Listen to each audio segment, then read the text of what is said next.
Corso and Catone. Listen, Mark, hold on. When I say, would you have caffeine today? What the hell is that up to? Presented by Special Sauce Podcast, Studio 42 Design, and Corso Law Group. Now for the real deal New England feel, Corso and Catone.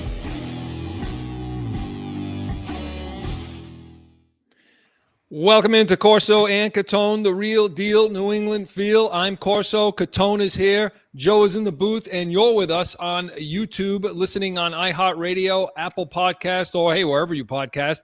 And you can listen to us live on Podbean right now. And hey, check us out on Twitter and, of course, our heated hotline, 855-313-PATS. Give us a call 24/7. Leave us a message. Anything's on the table. We want to hear from you. 855-313-7287. Got a great one today in our Pats preview. Hey, it's throwback time. Patriots are going to be wearing their throwback uniforms as the Detroit Lions come calling tomorrow. But we don't want you to have to wear your throwbacks. We don't want the red shirt tomorrow, Chris. With the blue throwback. We want the blue throwback tomorrow. Mark and I are going to have all your breakdown of that game. And, hey, step up to the betting window because Sunday spread is going to be coming out now. Mark and I are going to have our locks of the week, so make sure we're going to make you some money. So stick tuned and stick around for that. And listen, for the Sunday spread, can I bring out my racing form and a cigar? Just as long as you don't stand on the table and start slapping it against your ass, then I think we'll be in decent shape. And for the final time this season, Yankees versus Red Sox. Major League Baseball season has come to a close, but postseason has opened up. And interested to hear Mark's predictions on who will be in the World Series. So you definitely don't want to miss that, gentlemen. What kind of week do we have? I hope we're all doing very well this week. We're rocking it. We're ready. We're ready to go. Mark's ready to go. A little subdued. Mark's a little subdued today. I've been a little under the weather this week, but I'm ready. He has been a little under the weather, but you know what? That's all right. He's bringing it today. So we're ready for Pat's preview. Joe, let's have it.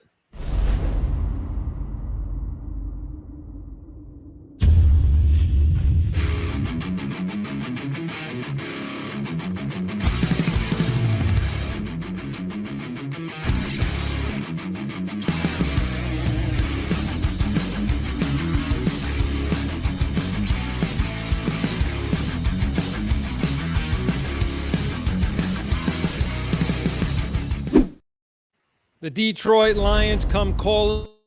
Whoa. 1 p.m. Eastern kickoff time. And, of course, hey, Pats Nation will be on 30 minutes following that game for all your post-game coverage. Join Mark and I 30 minutes following that game. But it's throwbacks. God, we're going to be in our throwback uniforms. Mark, how excited are you? I can't wait. I can't wait for the throwbacks. They should just go to them. Those ugly blue uniforms they wear, Chris. They're horrible. I mean, just go back. Horrible, the new ones. Yeah, go back, everyone. And you know what? Even kids, even young people, teenagers, high school kids, I see they're like, yeah, I love that logo, coach. I love that logo. They should have that, right? So It isn't just two old fools like you and us talking about that. But breaking down this game, they're 1-3, going to be coming into this thing, and a lot of people are considering this stretch now of the schedule as the get right stretch. Well, what is it? The next 4 or 5 games, Chris, they conceivably should be able to win, which puts you in at like 4-3, whatever at the end of it, 5-3. It puts you in contention. Yeah, because then you're going to have a tough stretch. Right. Teams like Detroit, Cleveland, the Jets, Chicago, and I don't know how easy the Jets are, but I don't know how easy the Jets are, but and then throw Indianapolis in that pile too. In my opinion. And I'll be at that Indianapolis game. I know you will. And that was, my God, the Colts, man. That was like that Thursday night game. Against what was it? Denver. It was like watching paint dry. Was that awful? Just horrific. But to our game tomorrow, breaking this thing down, Mark, from an offensive side, and we'll do what we do. We'll talk about who we giving the edge to, because it's an odd situation. And when we get into Sunday spread and we talk about some of the lines in this game, 45.5 points is the over-under in this. And it's weird because the Lions, they're like the number one scoring offense, and they allow the They allow the most points in the NFL. So right there. So how do you see this one going? I mean, can we going to be able to run the ball against this team? Well, we should, because they have the worst run defense. You talk about the worst defense. They have the worst overall defense, but they also have the worst run defense. They allow 165 yards a game, 5.5 yards, 5.6 yards per carry, right? Good for 30th in the league. 30th in the league. Chris, listen. Harris and Stevenson, this is a game where you say, Chris, forget balance, feel for the game. You just pound them and pound them and pound them, especially if they can't stop you. And you do play action, and play action should be wide open. Wide open. Yeah. Play action should be. You know what I mean? But if you can't run the ball against this team, then there's a problem, Chris. They're the worst run defense in the league. You have to. Especially with our running backs. And the zone stretch run should work. And I liked where they were going last week with this. I liked how, believe it or not, the play calling. I gave them the props last week for some of that. The inside and outside runs that the Patriots deployed, where they were getting to that zone run stretch plays out on the edge and having success doing that, really to the left side. It was the Trent Brown side all day. Pretty much. And then the head-on hat with the guard pulling, old style gap, blocking, also much success. So the only thing, though, Chris, last week, which we didn't get into as much in the post game, but when I went back and watched some of the tape, he did get a little bit predictable, though, Chris, because on that last play in overtime, that third down play, that was like the 8th or 9th time he had ran that play. Like Green Bay guessed right because he ran it so many damn times. If he would have ran the stretch run there and didn't run that inside to the right inside of Brown counter, it would have been a first down. I agree. You know what I mean? So in that sense, he got a little way too predictable last week. Yeah, Green Bay was waiting for that. Listen, in overtime last week, they needed to when they took the ball back in overtime. I know we're going backward, but when they took the ball in overtime, Mark, that's at that moment, that was the chance to win the game. They couldn't give Rodgers the ball back. As soon as they did that, you knew they were going to lose the game. So they needed to be innovative. They needed to just pull some things out, even though it was zappy, and they didn't do it. So you're right. They were predictable. But if they can come up with a good game plan as far as the inside out run, I think it's fine. You're right. 30th in the league. They allow 5.5 yards a carry. Now, it's weird because the personnel up front for Detroit, Michael Brockers, you would think he's not bad. And Hutchinson. Aiden Hutchinson is Hutchinson's the rookie. that highly touted rookie on the end. One of the ends, anyway. He's played well. Yeah. They just, And their linebackers, Chris. I haven't seen them, a ton of them, but Alex Anzalone and Rodriguez. Rodriguez are active and move. So when you look at them on paper, you'll be like, how is that possible that they're 30th against the run? But they are. Nevertheless. Right? They are.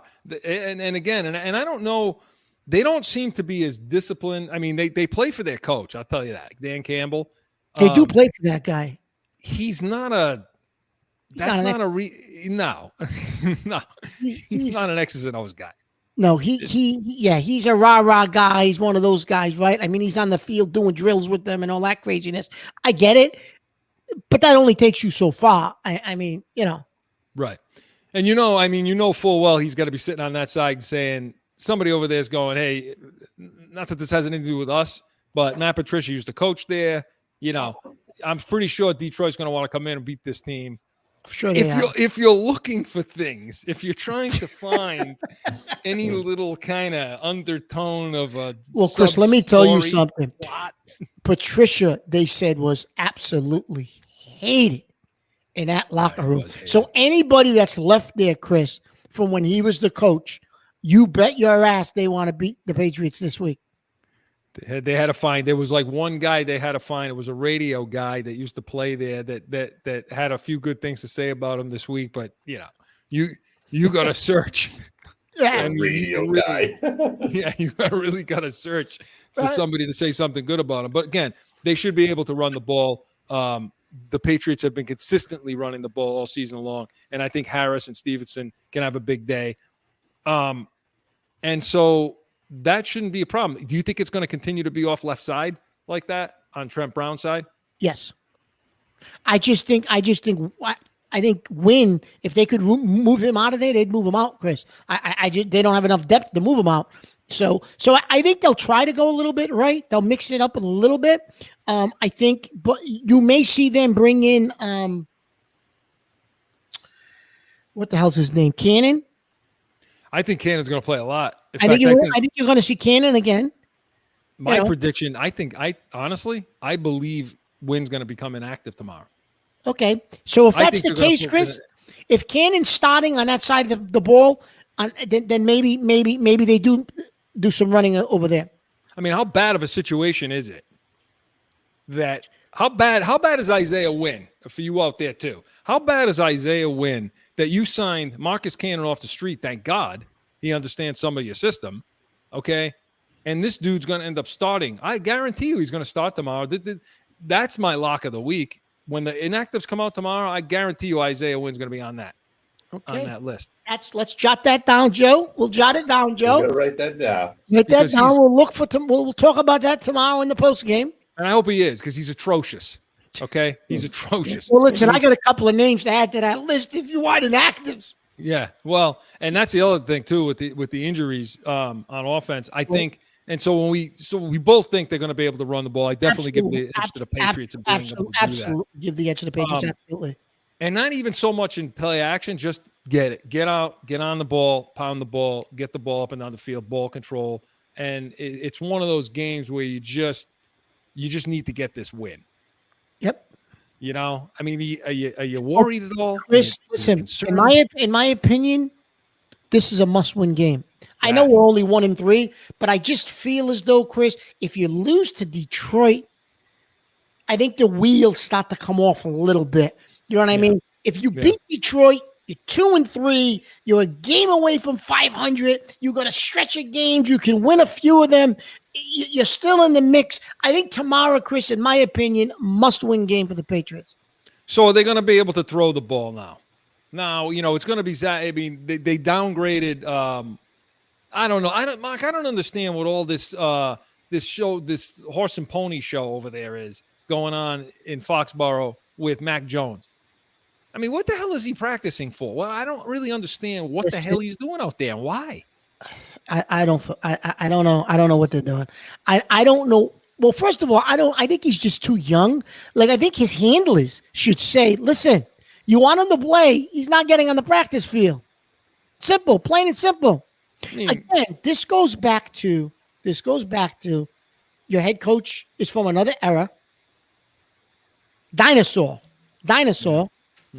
And that's why he plays this game. There's no reason to be playing this game. There's no reason.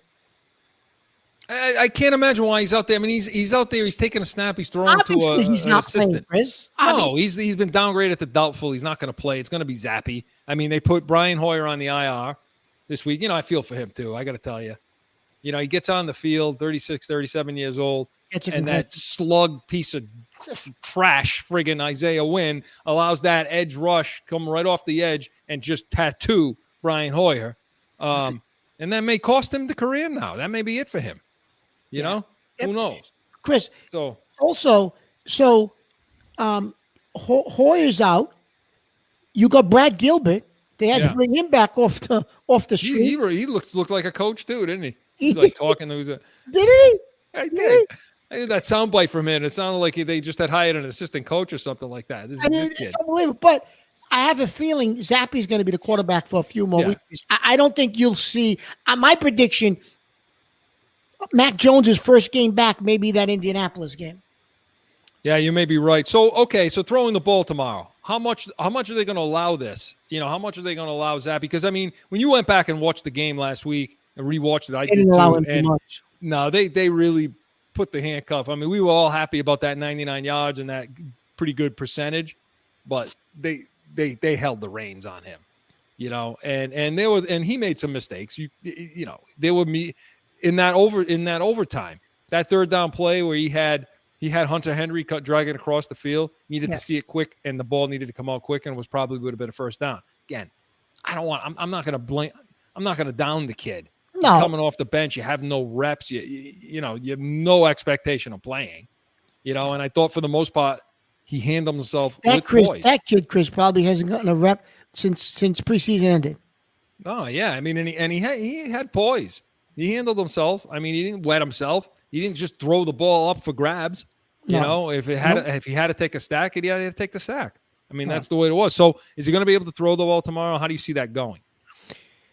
I think there should be a ton, Chris, of play action available because Detroit's secondary is not good either. They got also 30th in the league.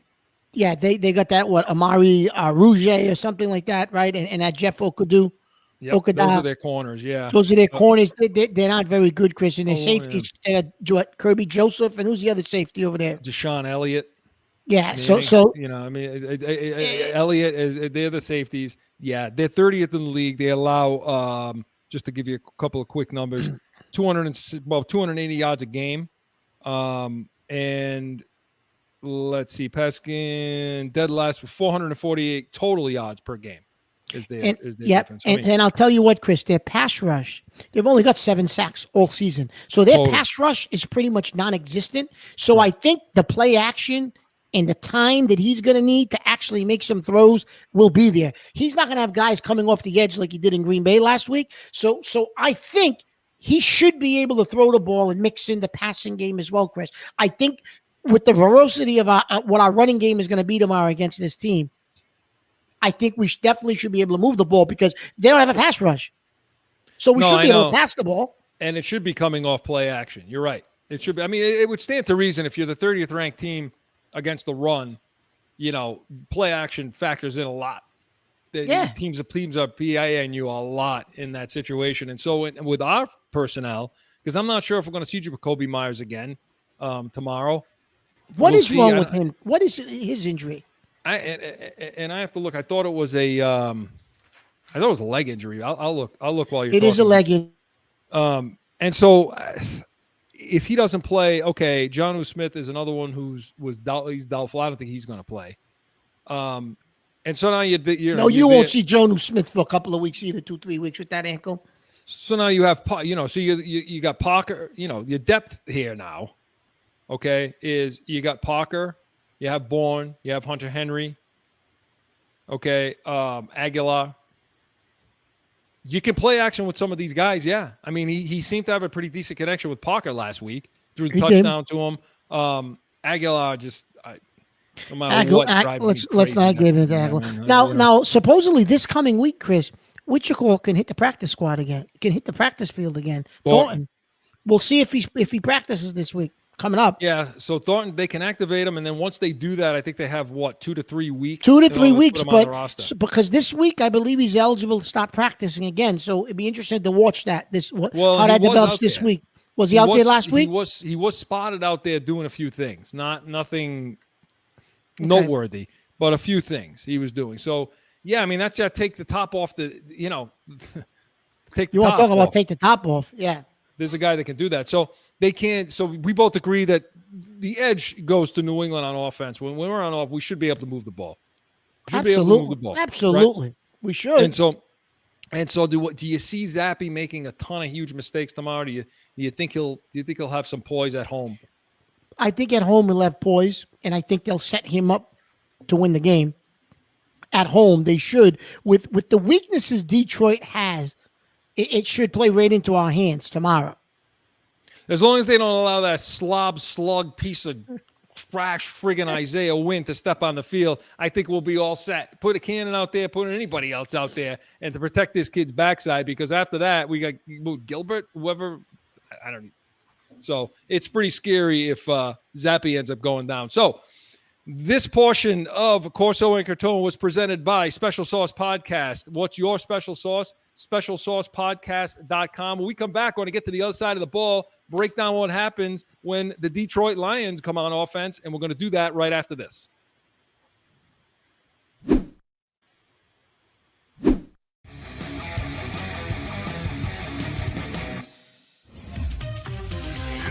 Special Sauce Podcast. You liking the sauce? The sauce is good, man.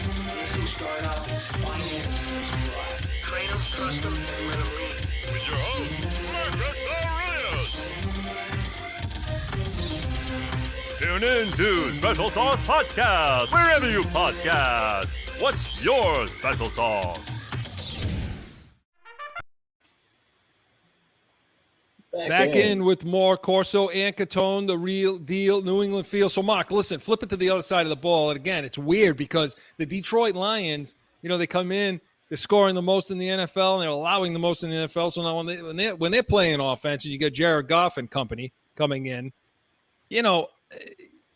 New England's so bad against the goddamn run. And this team can run the ball. And this team can run the ball. Is that their formula tomorrow? Then? Yeah. Oh, yeah, kind of. I think it's going to be both of our formulas. It was ours, and I think it's going to be theirs. Now, I don't think DeAndre Swift is going to play, so that's big for New England because DeAndre Swift is a lot like an Aaron Jones type from Green Bay last week, and I think he would have gashed us. He's not going to be available, I don't think, so that's a good thing. And then they got the other kid, Jamal Williams, over there, who's like an A.J. Dillon, right? But he's more of a big physical guy. He's got 6 touchdowns this year for them. But I do think they're going to run the ball on us, Chris. And I do think they're going to run the ball. I think Godchaux is probably going to be out again tomorrow with that shoulder injury. And Guy, what's the story with Guy in practice this week again, right? So you're going to miss 2 key guys in the middle of that line. Right, and you're going to be sitting there now with Davis, Dietrich Wise, Barmore, who, by the way, Barmore, I saw an interesting stat that Next Gen Stats talked about one of the most doubled defensive linemen over the first 4 weeks was Christian Barmore. Well, Chris, it makes sense because we have not heard his name basically at all this year. He really, except for maybe game 1, you saw a little bit of him against Miami. He's been almost non-existent, Chris. Yeah. Yeah, and I think I said Godchaux. I meant Guy. Guy missed the Packers game, and Guy's going to be out with that. Yeah, he's definitely out. He's out. Yep. And so I think, he's definitely going to be out. And so you continue to have this problem. And while we look at our defense and say, okay, they've looked okay, it was like that last week. You're like, well, we're in the game against Green Bay. They've looked okay. Then you go and peel back the numbers and you find out that they got their ass kicked up front. Yeah. Getting run against. 110 yards for Aaron Jones, another 73 for A.J. Dillon. So, I mean, while I get they don't have the same quality backs that Green Bay does, it's the same problem. If DeAndre Swift plays, he is. Well, I'm not sure, and even if he does, I don't think he's going to give him. But I don't think he's going to. I don't think he's healthy, and I don't think he's going to play. So, to me, that's the formula. Campbell wants to run the ball. That's what he wants to do. Detroit wants to do that. They want to slow this game down. They want to make it a punch in the mouth fest and just an old school, who can out punch the other one kind of game. That's what this dude wants to do, and that's what they're going to try to do. So, I would imagine that the game plan for New England up front is got to be at all costs. You know what, Mark? You don't want to know why I think it's a little deceiving to me about the defense and the run is because we have set the edge okay. Yeah. And that it's always been it's always been a disaster. Anytime we've allowed heavy run yards, you always go back and you look and you see what they did towards on the edges. Is that teams were able to get to the edge on us. Our defensive ends couldn't see it. Well, Dietrich Wise and Junan are having a good year. Yeah. And Jennings and Uche setting those edges, but our front is the middle of the field. It's the middle of the field. So are they going to be able to stop this? And Jamal Williams is that type of a running back, Chris. He's going to run he's going to run in between the in those gaps. He's not an outside rush guy, I don't believe. So yeah, he's got 6 touchdowns. He's averaging 4.5 yards a carry on 62 carries. Yeah. So that's what they want to do. So Mark. This would begs this question then. If you're not worried about the edges, which I'm not, you're worried about the middle of that defense and center of those gaps and gap control and a back that wants to run in the gaps. Who's coming up from the linebacker spot to help? Juwan Bentley. Yes. So again, I ask you, who's coming up from the friggin' linebacker spot to help? You know what I'm saying? Yeah, we have a problem with it. Well, I'm interested to see, was Wilson listed on the injury report, Chris? No. So he just got benched. So he got benched last week then. Yeah, he's in the doghouse. Wilson's in the doghouse. But how is Bentley not in the doghouse? He's late on everything. He's slow across the field. He can't fill gaps. He doesn't make his defensive lineman right in coming opposite of the gap. He chooses wrong. He can't get off blocks. He can't get in throwing lanes. Can I keep going? Should I keep going? Joe, it's unbelievable. But he's on the field every game.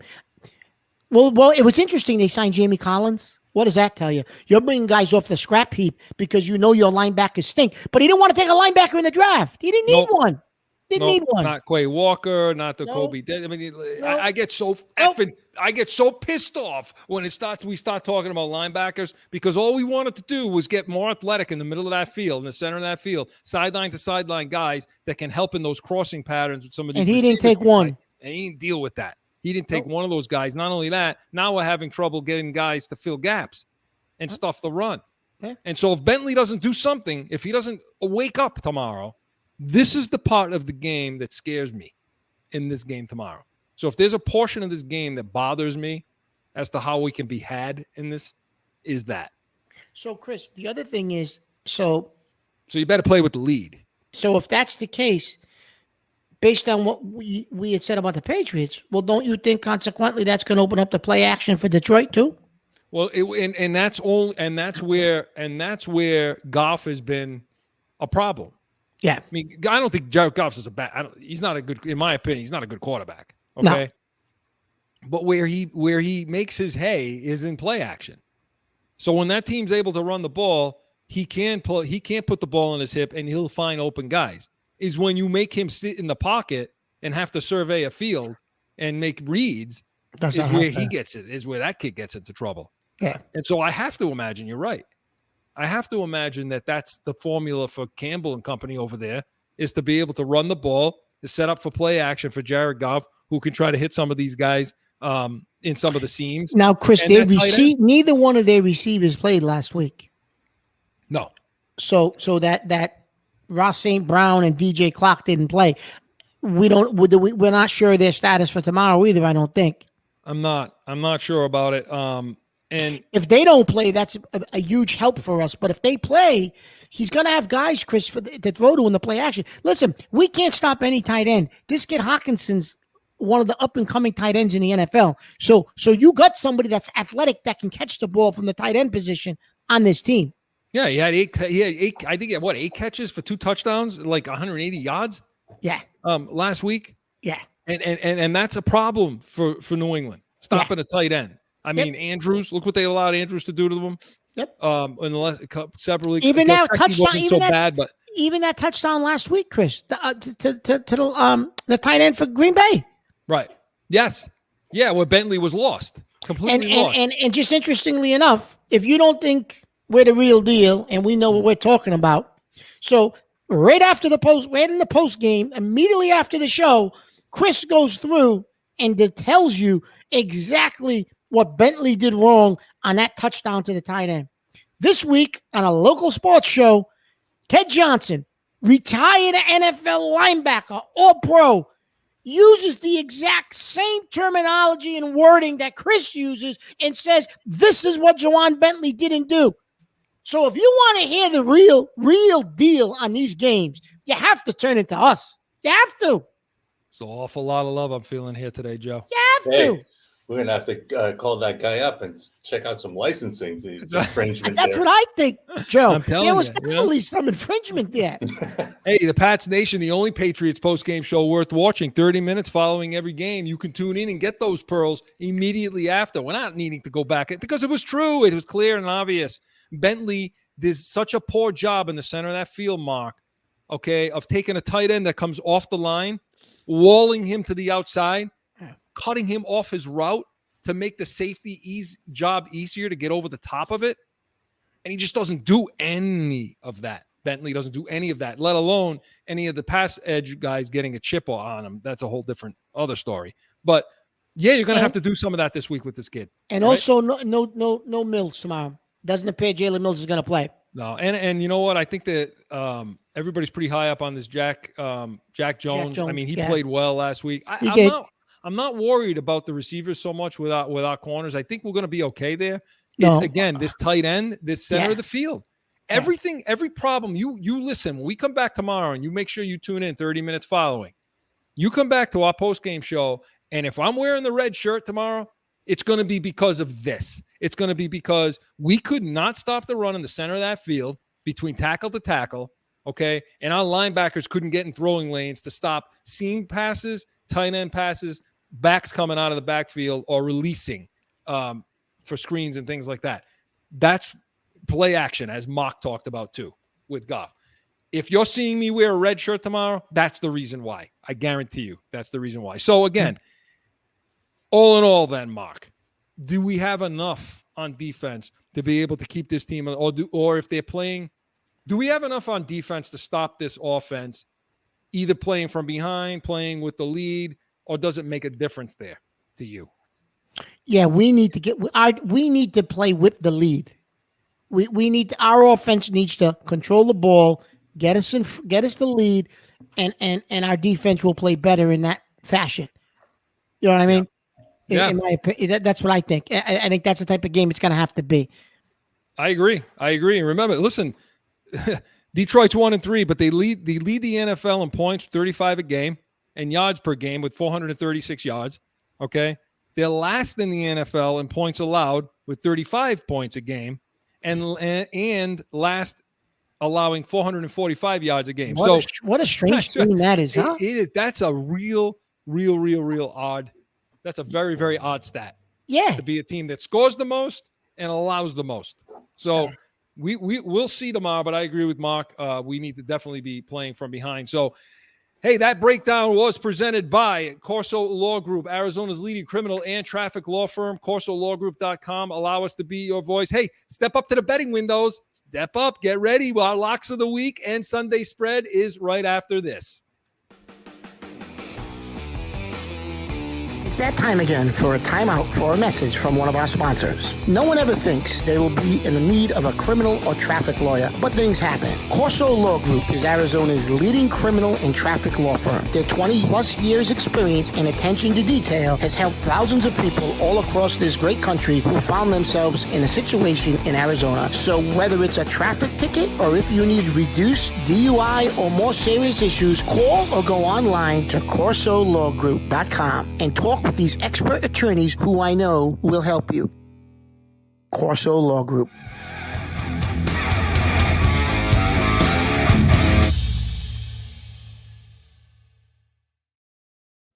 Catone back in with more Corso and Catone, the real deal New England feel. And you know what? We are everything. Everything we do is real deal, isn't it, Mark? Of course it is. Everything. And you know what? There's not going to be anything more real than what we're about to get to. And we're going to start talking about how we can make some money. So let's get real, Joe. What are you writing now? So I'm working over here. You're talking about nonsense. I'm working. That's why we are the real deal New England feel. It's going to be real.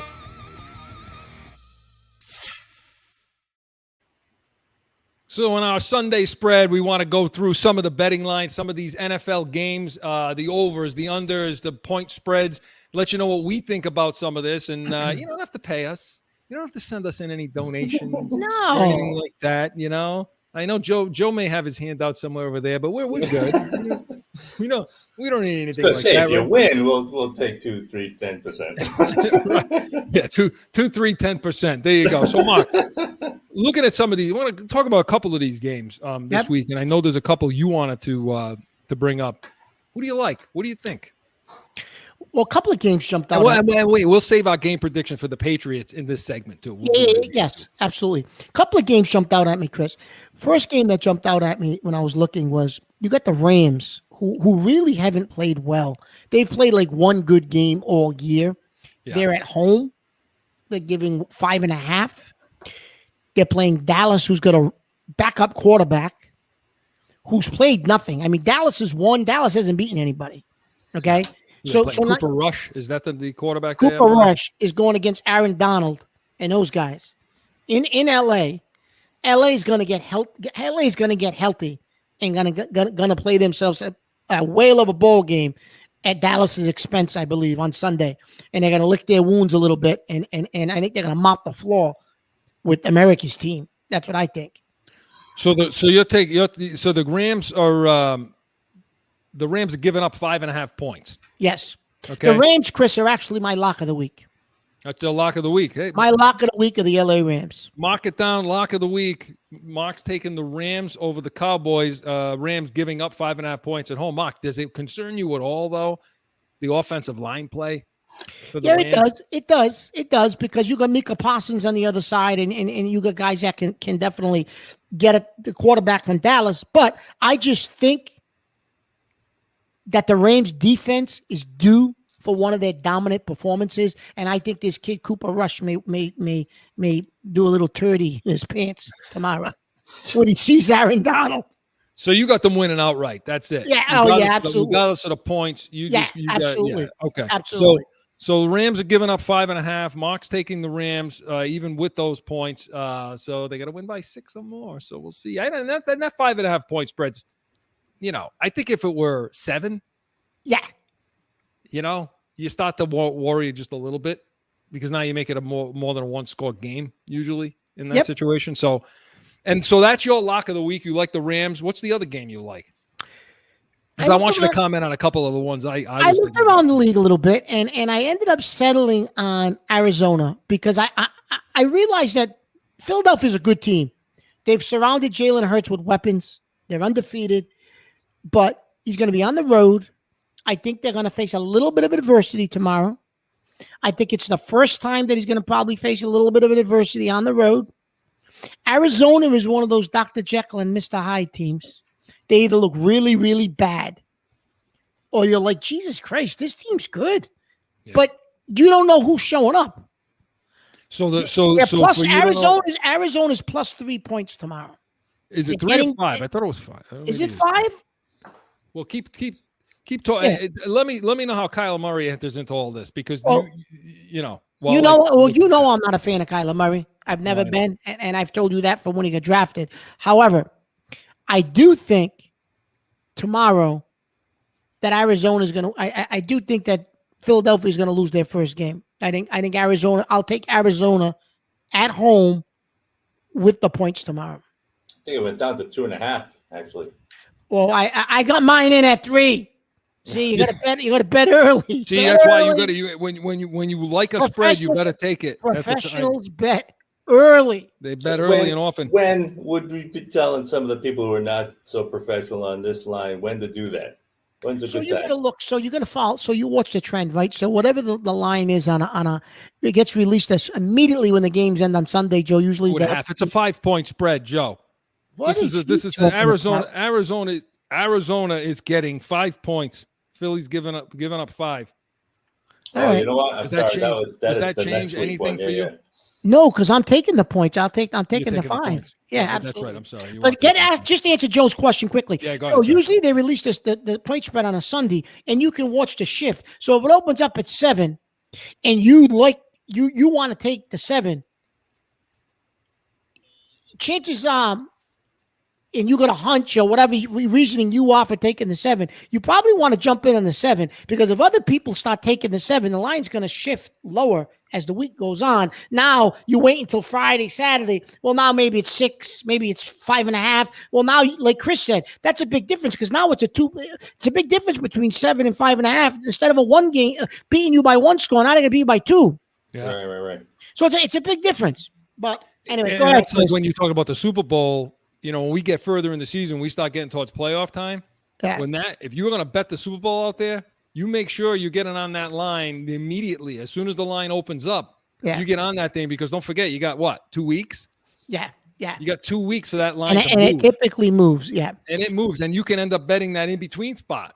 Yeah. Yep. Which Mark and I have been in that little yes, we've done, and we'll have to, as we get more, it's like being in the eye of the storm of a hurricane. As we get further along, we'll explain what that is when you're rooting for both teams. Anyways, we've done that before. We're getting desperate. So Christopher, who is it that you like? So you like Arizona? I got to tell you, I think Philly's going to do it to him now. I got to be honest with you. I don't know if I agree with that one. All right. But so for me, looking at all these things going down the line, there was a couple of games I was looking at: the Pittsburgh Buffalo game, Atlanta, Tampa Bay, Miami Jets, and let's go to the Jets game, the Miami game. Jets are getting 3.5 points. So Miami is favored by 3.5 points. Jets are getting 3.5 at home. So they're a home underdog. And I always like betting underdogs at home. You know, my father always used to tell me, take the home dog, bury it, bury the home dog. He used to say, you know, bury them. So I like taking home dogs. And because even Miami, look, Tua is not going to play. Now, word is that Tyreek Hill's got a bum wheel too over there. A little maybe hamstring or some issue he's got going on. So even if he plays, he's not going to be 100%. So this 3.5 point spread, do I think the Jets are going to win the game outright? No, but the half point matters to me. See, when you go over that 3 points, it's now not just a field goal game anymore, right? Yeah. Okay. So to me, I like the Jets getting that 3.5 points. I'm taking the Jets in that game. But my lock of the week is Tampa Atlanta. Okay, now Tampa's favored by 10 points. So Tampa's given up at 10 points to Atlanta at home against Atlanta, and I'm taking Tampa even with the point, even though. Now, Aaron, you realize Atlanta, Chris, I think is covered every game, even though they've lost. They've covered every game this year. You know that. Every single one. So that would mean that I shouldn't be saying this to you people out there. No, it you're going against logic here. But I'm doing it anyway because there's something in me that tells me that he's trying to win Giselle back. Right. You know, he's got to pay because Brady's betting on himself. He's got to pay for his divorce lawyer. He's got to pay for that Botox now in his cheeks. He's got to pay for that because he lost too much weight. He's got his lawyer to pay for, her lawyer to pay for, the what's his name, Guerrero's lawyer probably too. He's probably lawyering up too in this divorce, I'm sure. So to me, I'm taking Tampa. I think they're going to cover that. Okay, right. And I think they're going to wipe. I think they're going to wipe Atlanta's ass for them in this game. Okay, honestly. I don't even write that down, Joe. Close. I got it. Write that down. Wipe their ass. Wipe ass. Okay. And just as a footnote, real quick, the Pittsburgh-Buffalo game. Buffalo's given Pittsburgh 14 points. Be careful of this kid Pickett. If you're out there and you need another game to parlay somewhere, take those points. Take those points and take Pittsburgh. I like that quarterback Pickett. I really do. Take the points because everything's going to be a little difficult for Buffalo this year. You watch. Yep. Everything's going to be difficult coming with our game. So that's my lock of the week. We have our two locks of the week. Mark has Mark's lock of the week is the Rams. Okay. Even with the points. And my lock of the week is Tampa Bay giving up the 10 points. Our game. Detroit, New England. New England is, I think this is settled at a 3-point spread. Is it 3 or 3.5? Let me take a quick look. It's 3. So it's 3.5. It's a 3.5 point spread as of right now. What do you think, Mark? First of all, explain. Do we even? Well, we've never bet on the New England Patriots ever, so that's not even a possibility. Even during the 20-year run where we could have made a ton of money betting New England, getting points against all these teams they were supposed to lose to, we've never put a penny on the Patriots. So we'll pick against them. We'll pick the game, but we're never going to put any money on it. So, we could have been real rich if we did, but I could tell you for you people out there that are thinking about betting this game, I like New England. I do too. I think New England's going to run away with this game tomorrow. Listen, I think it's a must-win game. I think New England's going to win. I think they're going to dominate in the running game. And believe it or not, Chris, I think you might see the defense come up with a couple of picks of Goff. And I think you're right. I don't think it's going to be as close as people think. I think it's going to, I think we're going to win this game probably. I think we're going to win the game. Do you want a score prediction too? Sure. I think I'm going to go with 27-13. For me, and 45.5 is the over-under in this game. Okay. So, to bet the over, it's got to go 46 points. If you need a parlay tomorrow, you take New England and you take the over in this game. Okay. And I think New England's going to put up a couple of scores on defense, as Mark said, and I think we're going to have our own to do too. So I think it's going to be like a 31-24 final. Okay. All right. And I think the Patriots are going to be, this will be the game this year that they wipe somebody's ass for them. Okay. And wipe the ass. So yeah, that's the. Hey, Pearls, you want to make money? And listen, want to hear from you in Heated Hotline, 855-313-7287. Let us know how you did We want to know what you think about our locks of the week, and we want to know how you did on the other side, so we can, you can throw some of the love this way, or maybe some of the anger and misery our way if it doesn't work out that week. Sunday Spread was presented by Studio 42 Designs. For all your graphic design needs, studio42designs.com. Hey, for the last time this season, baseball season has come to a close. The postseason has now opened up. Yankees versus Red Sox. Joe, let's have it.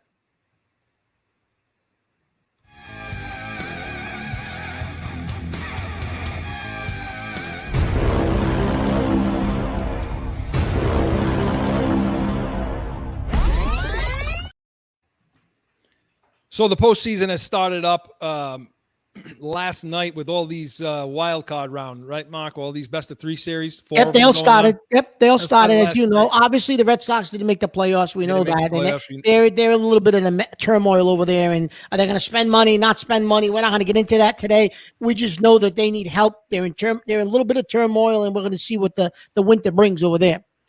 But Mark, real quick on the Sox, just to end this season. Are they going to spend the money? Is Bloom going to be the guy to do it? I think they're going to spend money only because their TV ratings were the lowest they've been in the John Henry era, and attendance was the lowest it's been in the John Henry era. And those are the two things that he looks at. If they won 40 games and those were where they normally are, he wouldn't care. But the fact that those went down, he'll spend money. It's a weird marriage, isn't it? It's a very weird marriage. Because that's not the guy that Nope. you would bring in to spend money. Yeah. Do you realize over the last 10 years, they finished at the bottom more times? No, I know. But they won World Series, so people were satisfied with that. Yeah. Yep. So they're going to have to. I predict they're going to spend money. But this is where you start to do stupid things like Sandoval, Crawford. These are the stupid deals you get into when you have to do things like this. Yep. So we'll see what happens now with the playoffs moving forward. Yankees, Mark, they're waiting now. Yep, they're waiting. So playoffs. Listen, everyone was talking before this started. Oh, Mets. Listen, I told everybody, why are you fantasizing? National League, best teams in the National League all year has been the Dodgers, and Atlanta's been the best team and the other best team in the National League since like June. So early July. No, it's going to be Dodgers and Braves to see who goes to the World Series in the National League. Forget the Atlanta Mets lost yesterday, and I wish that game hadn't been played yet because I would have told everybody that Mets aren't winning nothing. Yeah. And that was Scherzer. Matt Scherzer. I'm going to stick with who I picked before the season started, Chris. In our preseason baseball, I'm going to go with the Dodgers, and on the American League side, I have to. I have to pick the Yankees to go to the finals. Yeah. I have to pick them to go to the World Series. I have to. Can they get it? Well, they better. They have to because they're going to need that extra money to pay Judge. Can they get it done though, Mark? With how they finished? Well, listen. If you look at the first round of the first games of the playoffs yesterday, Chris, what was it? The teams that won all had pitching. It was pitching dominant that won all those first 4 games for each team. It wasn't because somebody scored a zillion runs. Yeah, San Diego scored runs, but Darvish was untouchable last night. Right. So they had pitching. So do we have pitching is the question. I don't know. I don't know if we're going to get enough pitching to do that. But irregardless, there's no way I'm picking the Astros. So I'm going to go Dodgers, Yankees. That's what happened. It's why the Mets are losing. The Mets made their hay scoring runs, right? Yep. And the bats are cold. We've said that all season long. What happens in the playoffs? The bats can go cold. You get a hot pitcher. These are the things that happen. We've said all season long, and unfortunately I have to stick to it. We've said it all season long that I just don't think the Yankees can beat the Astros. No. I just don't think I just don't think they can. I think they got their number. Here's my thought on that. And then I'll let you finish. I don't think we're going to play the Astros. I think the up-and-coming Seattle Mariners are going to beat them. Seattle's playing real good. They're young. They're hungry. They got good pitching, and they don't. You know what? They're so young. They don't even feel. They're not going to feel the pressure. They don't care. They're just having fun out there. They're going to upset the Astros in a big upset, and we're not gonna have to face the Astros. Well, I'll tell you what then, and to me, if that happens, then the clock will strike 12 on the Mariners against New York. Yes, and that's what I'm hoping. Yep. 102 he was throwing, that closer. Yeah. 102 down and away. Imagine facing that. 102. My son was texting me and said, "Dad, do you understand what that looks like?" I said, "Forget it." 102. I can't even, 22 miles an hour would be a problem. What do they say? They have like 0.2 seconds to pick up on it, like out of their peripheral. Yeah, my son, plays baseball, obviously not at that level. And he said to me, "Dad, it would be almost impossible. I don't know how they can hit a ball like that. And the ball's moving. It ain't coming straight." Yeah. To me, it's going to be Houston and it's going to be the Dodgers. And honestly, Mark, I hate saying what I'm saying right now. I think it's going to be Houston. I think Houston's going to win this whole thing, and it makes. I'm gonna say that the Yankees are going to win a World Series. Look at my. Thank God you're on iHeart listening and not looking at my disgustingly ugly face right now, making these faces about Houston. I hate them. Yeah, I'm gonna say that it's going to end up being a fantasy year. We're going to win the World Series, and then Aaron Judge is going to leave. Is that your final then? That's my final. You don't think Yanks are signing him? You don't think Yanks are re-signing him? Well, they're going to have to ante it up pretty much. A lot of money, $350 maybe now. Oh, what a crap way to end the show. Talking That's like it. that. That's all I got. What a horrible Joe. What a terrible way to end the show. Talking about Aaron Judge not being a Yankee next year. Seriously. My goodness. Congratulations to him though on the American League home run record. Yep. Congratulations to Aaron Judge. And hey, that's it for us, guys. That's another good week. Excellent job, gentlemen. Thank you both for being here, and thank you all for joining us in the nation. And listen, make sure you get online all week long. Our shows are up for you to watch, listen to, subscribe, give us that thumbs up, follow us, and hey, make sure you come back tomorrow for the Pats Nation, the only Patriots post-game show worth watching. 30 minutes following that Patriots home game against the Detroit Lions. Mark and I will have all your post-game coverage and breakdown, and come back next week, 7 p.m. Eastern, as we preview Pat's trip to Cleveland to take on the Browns. And hey, for more gambling, going to have more locks, going to have more point spreads, we're going to have more gambling talk and anything you bring to the table in Heated Hotline, we'll be ready for it. We are Corso and Catone, the real deal, New England feel. See you next Saturday.